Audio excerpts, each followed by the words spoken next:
ये भक्तों के लक्षण में तुम्हें कथा नहीं दे सकता, जाओ यहां से। भगा दिया। ब्रह्मा जी के पास गए, बाबा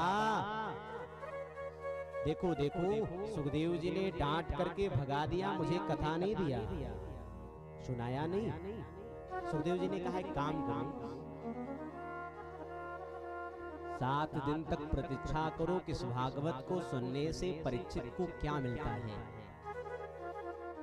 देवता लोग 7 दिन तक प्रतीक्षा करते रहे।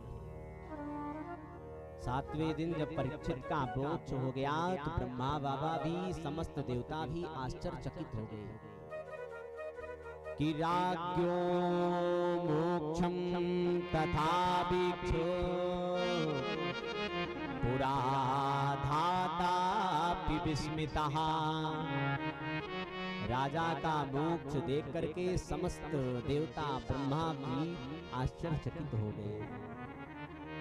सत्यलोकम तुलाम बद्ध्वा, एक तराजू को मंगाया, सत्यलोक में तराजू को टांगा रखा गया।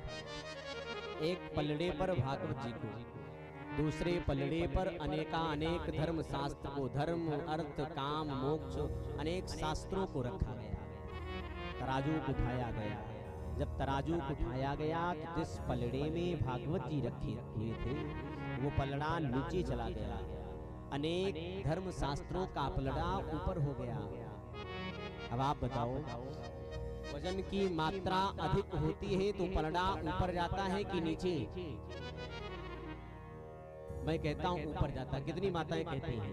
हाथ ऊपर करेंगे।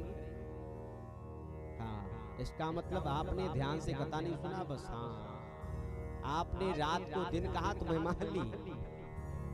ये कथा की परीक्षा होती है।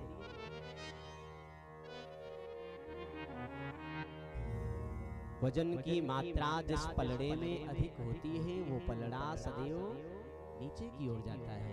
भागवत जी का पलड़ा नीचे आया तो संतों ने घोषणा कर दी कि मेने रे भगवत रूपम